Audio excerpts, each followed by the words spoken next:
Jordan, thank you for joining me. Hey man, good to be here. Thanks for having me on. Hey, no problem, man. So let's talk a little bit about this movie that you had come out, and it was fantastic. By the way, I loved it. Thanks, It was man. very down to earth kind of style movie for horror.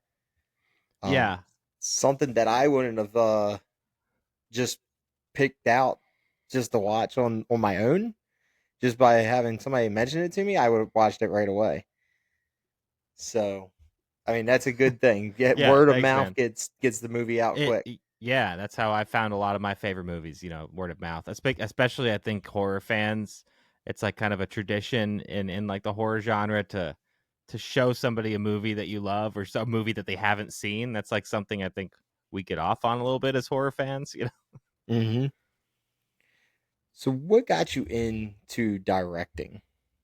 Uh, I think what got me into directing was what got a lot of people into directing, which is just being a weird kid with a camera and like loving movies and just sort of wanting to do that, or recreate some of that magic that movies make you feel as a kid when you watch them. And of course, growing up, when I did, I was born in the very late '80s, and I grew up in the '90s, and there was just all these great practical effects movies, and my parents were kind of into weird movies, so they showed me. My mom showed me Poltergeist really, really early, maybe too early. Nice. Same with John Carpenter's The Thing, Oh wow. and this is a really weird one that put with those other two. But there's a movie called The Ghost in the Darkness with Val Kilmer, um, and Michael Douglas, and he plays a an architect building a railroad, and there's like lions preying on men, and like lions, it's a true story, and lions had never really preyed on Hmm. men, but they killed like 100 guys. Either way, it was like a kind of an adventure movie, but as a young kid, it's a horror movie. It's Yeah. lions, killing people. So there was these practical effect movies that were like, that's a very down to earth movie. Now that we're talking about that, but watching these movies and just wanted to do that was what made me want to be a director. Doing that, I do work a lot of crew on a lot of movies, so I'm kind of a technical person on set. I work as a cinematographer a lot. I work as a sound designer and an editor a lot. So, all those are ways that I, kind of enjoy storytelling, and I like to write and direct my own work a lot. I Hmm. direct corporate work and commercials and stuff too, but the stuff that I really want to care about directing is this Hmm. kind of work. Gotcha. Gotcha. So, what got you to come up with the concept of this style of horror movie? Yeah. I love slasher movies. I always have loved slasher movies. But they're formulaic. It's kind of what we love about them too. Hmm. There's a comfort, I think, in that. But my close friend, who's a producer of the film, Matt Burns, he plays Greg in the movie. He Hmm. came to me with this idea of making a really non-traditional slasher, in which instead of being preyed on by like a Jason or a Michael or some sort of external force, they brought all they need for self destruction with them, and they sort of self destruct and they kill each other for various reasons. And we sort of laughed about that idea, and I thought about it for a while. And could this actually be a movie? Is that a movie? I don't know. Ultimately, this is kind of the way I figured out to tell this, which is a very character driven, grounded movie, but also very inspired by kind of the tone of Burn After Reading by the Coen brothers, which Hmm. is it's kind of like a spy movie with no actual high intelligent spy stuff. It's like the characters don't know any better and put high stakes on their own situations, and the body count and the chaos rolls in. That's kind of what I wanted to do, but with a slasher movie. Yeah. Using all that formulaic stuff that we love and we're familiar with in the slasher movies to subvert almost every single one of them I can. So hopefully it feels like I'm leading you in one direction and then going in a very different one multiple times. Yeah. You definitely did, because that was the way I was like, because at the beginning of the movie, Oh yeah. there's the beginning of it, the style of it, where you get this like dream is going on. So you get Mm-hmm. this It's a big fake this out. It's a giant lie. Yeah. yes.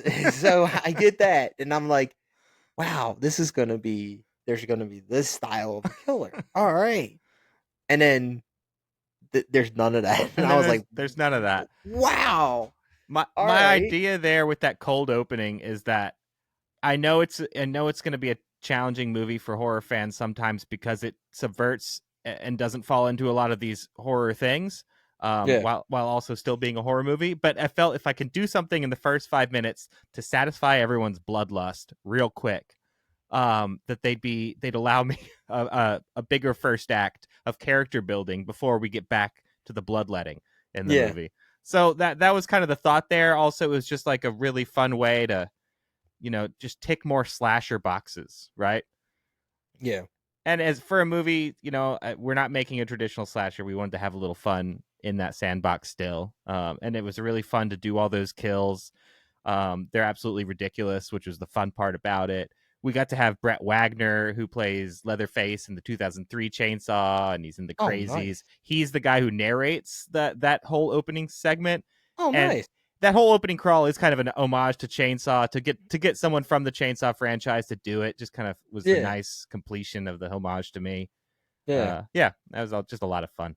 We That actually is shot with awesome. almost a totally different crew too, and we did a totally different approach to lighting that opening scene. So it's a completely different feel, really, than the rest of the movie on purpose.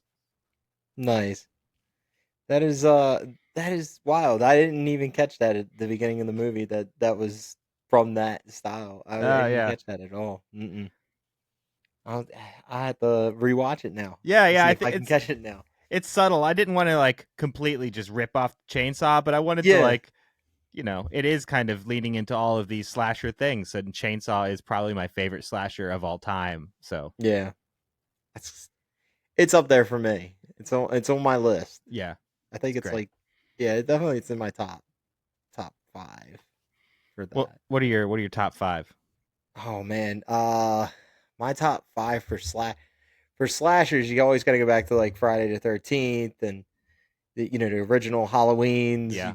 You can't leave those out. And then you got, of course, uh, Chainsaw is like top 3. So, and then you got Scream that comes in there because that's the early 2000s. And then um what's my 5? And there's the 5th one, but I can't remember I can't remember. I mean, Nightmare on Elm Street's like Nightmare on yeah, Elm Street. Yeah, that's yeah, it. Yeah.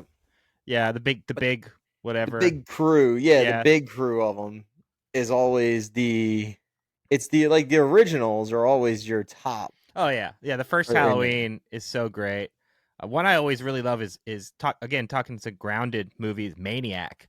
Yep. I think that's like one of like the greasiest and like grimiest and kind of most disturbing of the bunch because it is so grounded. Like Yeah, yeah, yeah, yeah. There that's like one movie that you'll see like a bunch of times and then you're like it'll be on television, and you're like, "Yep, yeah, that's it. I already know it. It's on TV."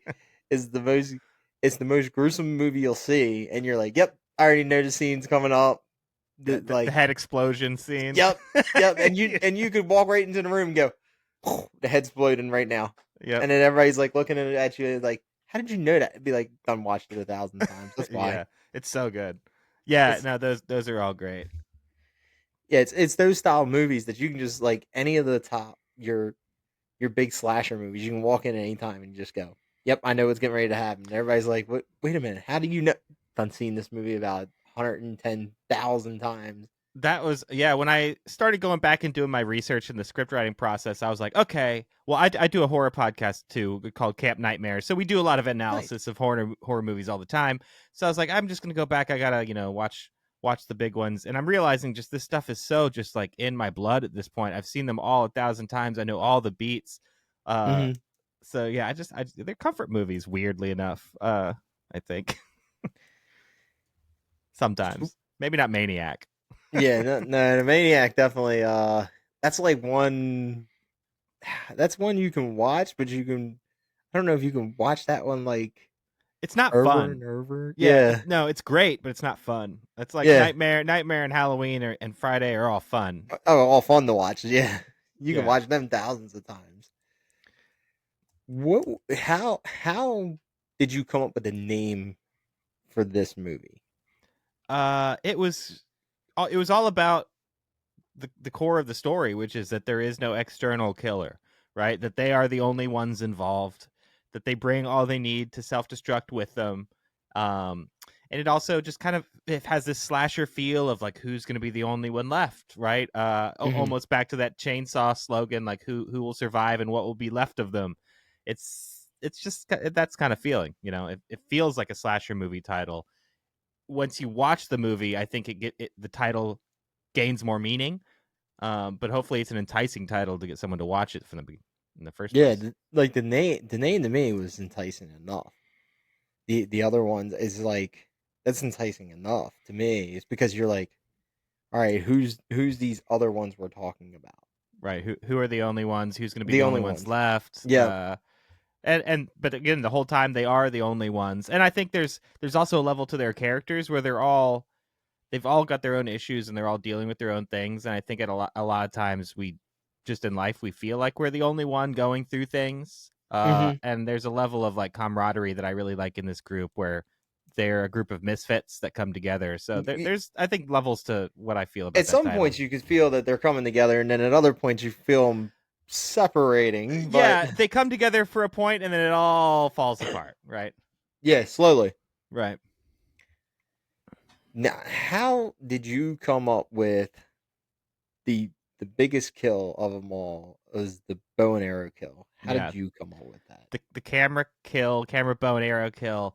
Yes. That's Kayla who plays that. That's the character's name is Casey. She's obsessed with the camera, this character. So like there's also a big tradition and level of slashers is that there's a morality or a sense of I don't know, completion to some of these murders that happen in a lot of these movies. So like her character is lives the way she or dies the way she lives, which is with the camera stuck to her face. Hmm. Right? She experiences the world through a lens and that's also how she dies. So there was a level of that kind of slasher morality that is always so complete that was like informed. I knew I had to kill her that way. Like from the Yeah. beginning I'm like this camera has to be her destruction, and for that moment, it's also the camera could have been, like she says, could have been their get out of jail free card potentially, but it's like that's taken off the table as she's taken out of the mix. And it was just something again I hadn't seen before. I really wanted to see that Yeah. moment where her hands drop but the camera Yep. remains. Yep. So like it was just I hadn't seen that before. I thought it was exciting and it was something I could do. Joan Jones is our effects artist and I worked really closely with her. Like Yeah. we did a lot of drawings and plans for how that worked. It was actually a fairly simple gag, but it did involve like her 3D printing hollow versions of the camera.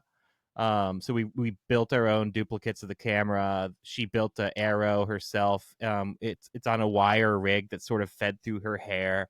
Um, and there's some pictures I could share with you on set with how we did that rig. But Oh, nice. that's what it was. And then it was all just camera angles to hide any of the trickery. Man, that is wild because it looked. So when I was watching the movie, of course, she's got the camera up to her face, and you can hear her talking about it, and she's telling everybody, like, "This is gonna be our free. This is it. We're He's gonna gonna get help out us. on Yeah. this. This is gonna help us." And then next thing you know, it just you hear it, and it's like, what just happened?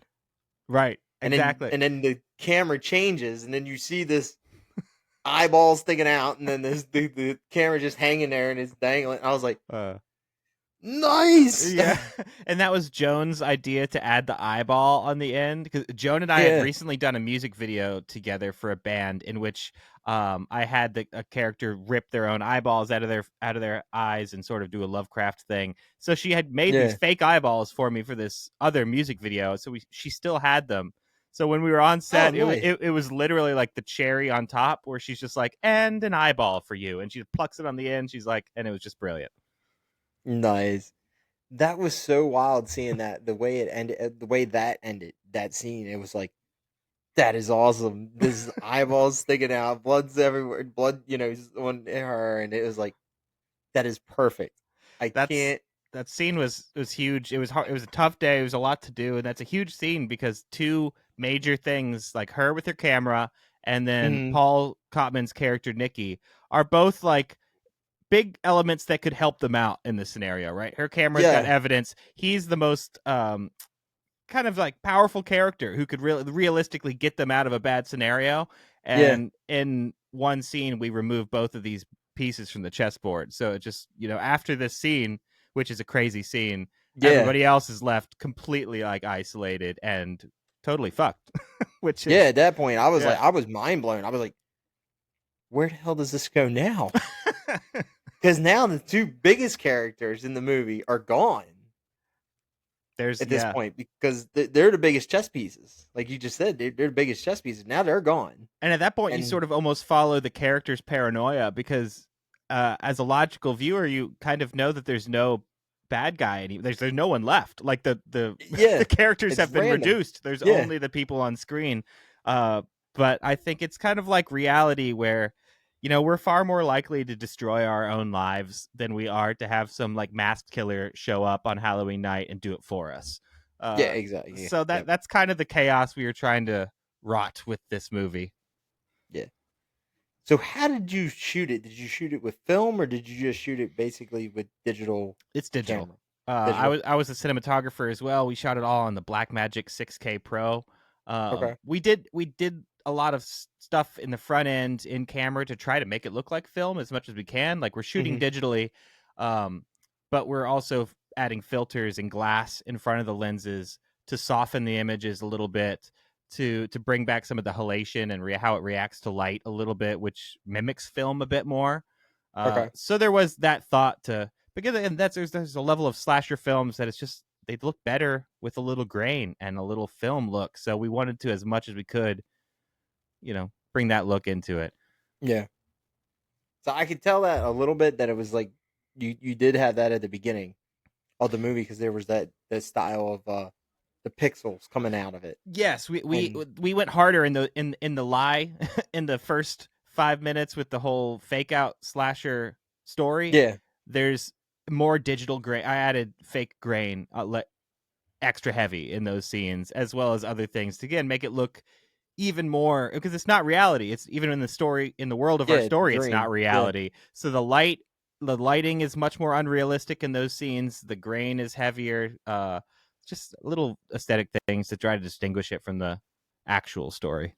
Yeah, and that is just like I said, the way it was the way it's shot was perfect. I didn't see anything to where I could say, hey, this movie was definitely under budget or a low budget movie. To me, it definitely felt like a higher budget movie. Awesome. That's the goal, man. As indie filmmakers, we're trying to make stuff on a low budget and make it look more expensive. Yeah, and I could see that with the way that you shot this movie. It was fantastic. I didn't see anything to where I could have said, hey, this is not something I recommended it to a bunch of people. Everybody's asking me, what kind of movies, what kind of movie would you watch? And I was like, hey, this one, this movie, that movie. There's a bunch of independent movies that I've recommended to a ton of people, and yours has definitely been on the top of the list. Dude, that's lately. Awesome. Thanks, man. That's too cool. Lately, yours has been at the top of the list because there hasn't been too many that's caught my eye that's really like, hey, this is something that I liked that I think others would like too. And this isn't something, and you're not your typical slasher either, though. No, it's not. Something. It's what you just said. I was trying to make something that I like. Like I make movies for myself because I'm a fan of the genre and I love watching movies, and I want to see slasher things, but I also want to see something that takes me somewhere totally unexpected. Like that's the stuff that I usually respond mostly to, is the stuff that challenges where I think it's going to go or what I think it's going to do and does something different. Yeah. And that's definitely, like, you definitely hit the nail on the head with this one, because this movie it's not your typical slasher. It's something that you would never think, okay, there's when you watch the beginning, yes, you're thinking there's going to be a villain, and there isn't. I hope that people watch the trailers or know a little bit about the movie, and I think this did happen at a lot of the film festivals, is when the movie starts, a few people are questioning if they're in the right theater or not. That doesn't feel like the movie they thought they were going to get into, because it's not. But that's definitely was exciting for me. That's fun stuff for me. That's like fun. I said, when I turned it on, and I got that initial thing at first, and I was like, all right, cool. This is going to be cool. This guy's like, this is definitely a slasher guy that I would have never pictured. Yeah. to being, Boneface, yeah. yeah, a bone face guy. Hey, I'm I like, all like right, Boneface. I mean, Boneface could totally have his own movie and do just fine. Like he would have a great yeah, time slaughtering teens for an hour and a half to 2 hours. yeah, But like I mean, there's just so many movies that do that well and do that perfectly well and do it in great ways that I didn't want to do that again. Let those yeah, movies do that thing, and I love them for that. But that's not what we're doing. yeah. I was more of the when I seen it, I was like, all right, Boneface, that's gonna be great. This Yeah. guy is gonna come out, and this is gonna be the next big, Halloween character. In a couple of years, people are gonna want to dress up as this guy. They're gonna want to scare people, everything. So I was like, all right, this is gonna be cool. And then when we got, that dream at first goes away, Hmm. and then reality sits in, and there's no Boneface, and I was like, this is the twist. Yeah, This is the yeah. huge twist. It's one of our characters telling a story, but it also sets the framework for like where their mental is at a little bit when they're going into Yeah, these woods, because you go in and they're already kind of heightening on things, and edge. yeah, Yeah. it's already kind of setting that vibe. And of course we have our version of the gas station scene, which Hmm. is like the anti-gas station scene. Oh, uh and they go in and they start asking these questions. So what's up with this house? Is this it's like house a they want it creepy to happen, house? right? And Like it's like yeah, they want it to be this thing that it's not. It's like a self-fulfilling prophecy of doom. yeah, and it was like, and they were like, nah, there's nothing really creepy about this house or nothing. And it was like, oh come on, there's got to be something Come around this on, neck of the woods, aren't you like supposed to say I'm doomed or something? yeah. And it was like, nope, Again, not it's at like all. you can tell I love all these old slasher movies because our movie wouldn't function if all these other slasher movies didn't exist. Like our gas Oh station no, scene would not be funny or impactful at all if the hundred of other wonderful gas station scenes that have come in all these slashers before weren't there. So like I don't think you need to be, a master's degree in horror to watch this kind of movie, but I think the more of a horror fan you are, there's more for you in this movie. yeah, exactly. So that's where I loved it. It was very like the gas station scene said it to me. I laughed during that gas station scene because I was Hell like, yeah. Hell yeah. they're looking for something. They are trying to drag this story out of these people. There is no story. There is no story. Yeah. It's like Seinfeld. It's a slasher movie about nothing. But I mean that's the Yeah. thing is like that's the difference between plot and story, right? The story there's actually is a story. We've got characters who are dealing with their own things. There's emotional character arcs. Mhm. But the plot as far as a slasher movie is almost non-existent. It's the plot that they bring along with them and build as they go, and it's just this. Somebody called it a comedy of terrors recently, and I think that's kind of a great way to put it because it is this snowballing effect. Like if anybody ever stopped and took a big step back and looked at the scenario, they could have stopped this thing way early, and everybody would have been just fine. Yeah. But nobody does. You get caught up in the moment, and crazy shit happens, and you know, here we Yeah. are. I definitely did. Like the movie blew my mind because it was the way it was shot, the way it was filmed, the way the story was, the way you laid it out perfectly. The two random people in the house that just you didn't Yeah, know who they were. Those kind of things were just settled, and they were because things happen like that. Just random people show up in people's houses because that's life. it being abandoned. Yeah, that's It's Christopher Enlow and Nancy Ann Ritter, yeah. she was in the original Scream, and we were really lucky to meet her just as she had moved back to this area, and she was looking to start getting into acting again, and I think we were one of the Oh, first nice. productions to work with her. Yeah, there you go. That's awesome. She's great. And to get She's people great. like that on your set that was in acting before, Oh yeah, and to have them back on set again, she's that like got you like just said. yeah, she went to school. She has acting training. I mean, she's great. She's an amazing actor.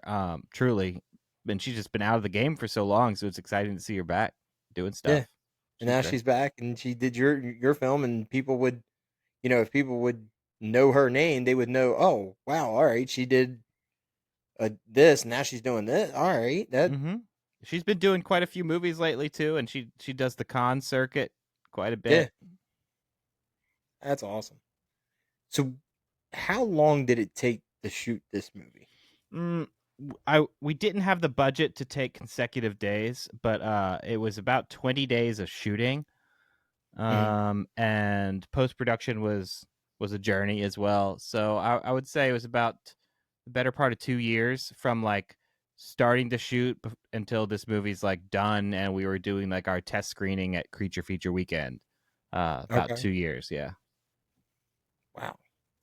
That's that's a good bit of time It's a to good have chunk this of time. movie I done. beat the Yeah. 3 years. People always say 3 years for an indie feature, so I beat that. So that's Yeah. nice. Yeah, yeah. There's but Hey, that's we'll be actually good faster next timing. time. Each one will be quicker. You Yeah. learn a lot. I always try to find elements to challenge myself with every production. So there's a lot of stuff in this movie that we had never done before. Fake rain being one of them. Tons of stuff that was just all new but exciting. That's a fun part of filmmaking. Yeah, but, like all the things that you did in this movie to even have it done in 20 days, your shooting process, and then just doing everything afterwards Yeah, was yeah. And we had to pick up little things like the car crash was a nightmare to do because we had to find a car to crash. We had to find a place to crash it. We had to find mm, a stunt driver who can do it safely. All of these. That was like the one of the last things we shot. It's like we shot everything else and we're still scratching our head where we're going to find this car. yeah, And then finally that happened, and you just go out and you get that one thing. yeah, But those are important things because when you're in your low budget indie movie, I'm trying to put things in this movie that um, sprinkle a little production value, like a car crash here, a scene in a totally different locale here, like this rainstorm at the end. All these things kind of are trying to help our story feel a little bit elevated. yeah. And that's definitely where I think that was definitely one thing that I can tell in the movie is that you did put a lot of work into it, and that's where you could tell the love went from the team that you had Oh around yeah. you, that you put together your team to put the love into it as much as you loved it to Oh, make that's the movie. totally true. This Yeah. this cast was amazing. Everyone was like so dedicated to their characters and understood the assignment. Same with the crew. Yeah. Raven Jackson, who's my AD and sound, and she helped cast and do everything else. Like she dedicated so many hours to this. Everybody did. Mhm. Every indie film's a labor of love. Yeah, but this one, no exception. Yeah, you guys definitely put in the love. You can tell with this movie. There was no, hey, we're just going to throw this movie together and that's going to be the end of this. You Oh you no. definitely put in enough love into this movie to where people should be like, hey, this is definitely a movie people should see. And that's It where I'm at. Well, thanks, man. It's been very rewarding. I mean, to be invited to do our international premiere at Fright Fest in London last month was like amazing. Hmm. Like that was crazy. We had like opening night premiere right before Bambi the Reckoning, and it was just us and Bambi the Reckoning on the Oh first wow. day. And I'm like, okay, that's cool. It's crazy. Yeah. And taking us to Popcorn Frights and Panic Fest. It's been a ride, man. It's been crazy to get written up in Dread Central from like absolutely this little indie nothing budget project here in Maryland. Yeah. It's been great. Now, how does that work for you guys to get into that circuit, to get your movie uh into the festivals? It's a submission, and it's a judging process. So you can submit to festivals. Sometimes distributors will do that for you, but then it's out of your hands. You just kind of hope that it fits their programming, that they like it at all. And that's the gamble. A lot of festivals, even festivals you have a good relationship with, it may not fit their programming that year for whatever reason. Mhm. But we were lucky enough to get into some really great ones. Yeah, because like I mean, you mentioned the big ones, and to be in with Bambi, The Reckoning, Yeah, that's wild on its own it because was. that movie on its own was definitely one that I didn't expect to come No, out of yeah. nowhere. Our producer flew out to London, and she was there. There's like a picture of her with someone in a Bambi the Reckoning like Bambi costume Oh, nice. outside of the Odeon in the West End, right before the Only Ones. It was wild, very surreal. Phew, that is crazy. So, how did you come up with the cast that you did for this movie? Hmm. Because the cast alone is fantastic. It's a mix of, some of them are people I've worked with on numerous movies. So like Emily Klassen, Paul Kottman, Zach Rutchkin. We've all made at least 3 movies together. Paul Mhm. Moore, I probably made half a dozen movies with Paul. Um, Kayla and Jeb, who played Casey and Jude, were auditions. We found them on Backstage. We auditioned, and they came from out of town. Kayla's from New York. Jeb's from pretty far out in Virginia. Christopher Inlow was somebody we auditioned, but I knew him through reputation as being a really hardworking actor from our area here. Okay. Nancy Ann, Matt Burns brought her to my attention because she was trying to get back into acting, and I went to one of her cons to meet her in person and sort of catch her vibe, and she was great. So we cast her. And then everybody else, that was the main cast. So it was a mix. Tatiana Naya Ford, she's our other main lead. Hmm. And she was someone I didn't know before, but I talked to Emily because it's, the heart of this movie is Valerie and Sarah, the 2 romantic leads, and their emotional arc. So Yeah. when I talked to Emily, I told her I needed someone who fit these criteria. I just wanted to have these punk rock lesbian couple who are struggling with their own emotional things. And so I needed someone that she could maybe have an existing chemistry with, or an existing rapport with, so that we Hmm. could, I don't want to have to spend a lot of time getting to that soft emotional center. I want people who can already get there a little bit, because we have so much limited time on set. We have limited rehearsals. I want people who can be comfortable together. So I told Emily who I was kind of looking for, what I imagined. And Emily wasted no time saying you should audition Tatiana, that they had done numerous projects together, theater and film. In fact, they just did another one. After our movie, they did a movie called For Sale by Exorcist. It's a Dread Central Okay. movie. They just did that together, too. And Nice. so I auditioned Tatiana. She auditioned with this monologue that I had written for her, and she crushed it. So we stopped our auditions right then and there. We knew it was her. Nice. Nice.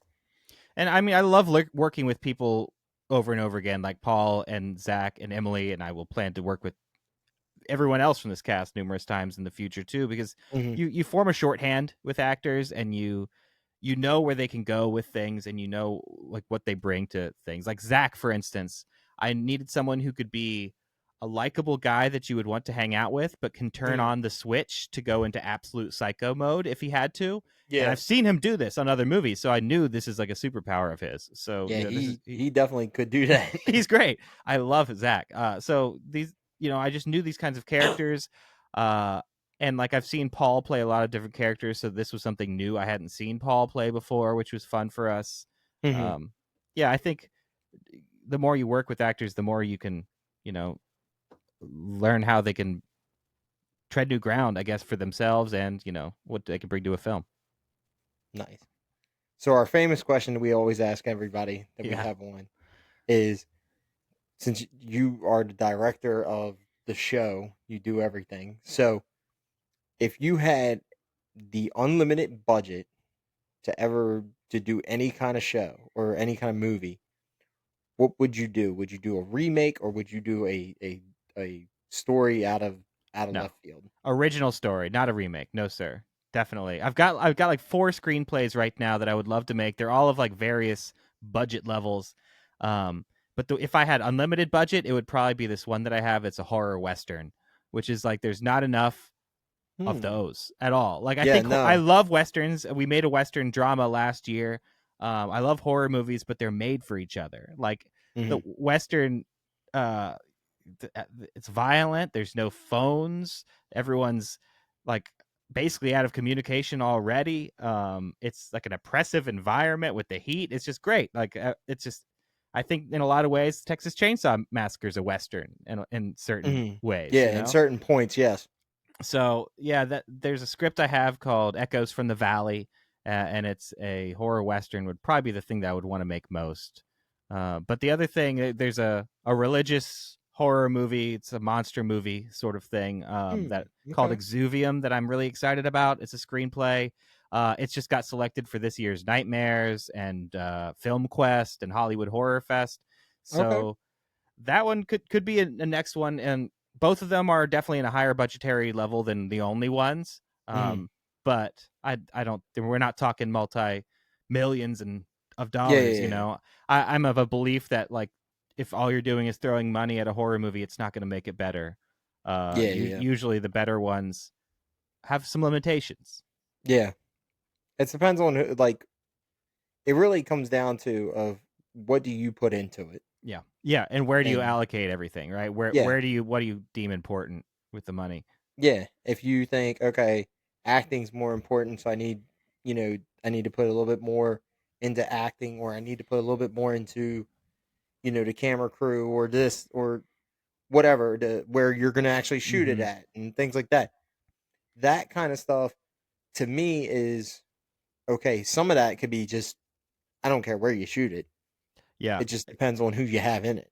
It Exactly. could Yeah, be a great performance is a great performance. I mean, that's the yeah, thing. Is like, yeah, Exuvium takes place mostly now and around Maryland, so that yeah. reduces the budget a lot. But if a horror western, we're automatically taking it back to 1898 and So you got to go. costumes and Yeah. horses and all that stuff is just we learned a lot making a western last year. We made one called "Was Once a Hero" with John Carter Cash, Johnny Cash's kid, and Robert Yeah. Carradine, and a bunch of people. And it was our first time working with like horses and people riding horses and firing guns and all this crazy stuff. Yeah. But it was awesome. I mean, like it was just so much fun, and it just solidified in me that I'm like, yes, we must make a horror western one day. Yeah, because I don't see many. Have you Actually, I seen don't see any. Bone Tomahawk? Have you seen Bone Tomahawk? No, I haven't seen that. Gotta do it. You gotta like run out immediately and watch Bone Tomahawk. It's Kurt Okay. Russell, Richard Jenkins, and it's beautiful because it really takes its horror seriously and its Hmm. western seriously. So it's not just Okay. because the few western horrors I find out there are usually just like a scary movie with a cowboy hat on. Yeah. But like this is truly both things, and that's what I love about it. Okay. I'll definitely have to watch that because that's something that I feel is lacking in the Yeah, horror it's so industry good. It's so because good. but I don't really see many or hear many. There's like The Pale Door is like a witch western, pretty cool. Bone Tomahawk I think is like the gold standard. There was a couple that came out last year on Shutter. I can't remember what they were called, but yeah, there's not many. There's not many. All right, I I'll mean, have to just look up. yeah. I'll Google it and Oh, find Oregon Trail that Oregon Trail. came out last year. But Okay. the movie is less silly than the name implies. Okay. Yeah. But where can people find you to show you love and support on social media? Sure, you can find the movie at The Only Ones Movie on Instagram and on Facebook. And you can find me on Instagram at Future Fantascope. That's future, like not the past, and Fantascope spelled with a PH, like a phantom. And you can follow both of us on there. Futurefantascope.com. You can sign up for our newsletter there and get all kinds of updates about the movies we have coming up and where you can see them on the big screen. Hey, there you go.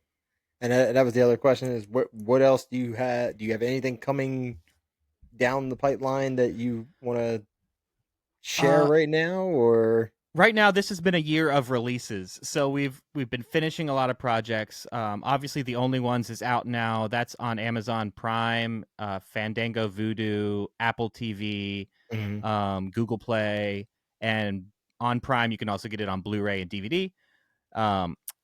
And as was Nice. the Western I mentioned, Was Once a Hero, is on I think a lot of the same places. DVD is also available. It's also on Tubi now.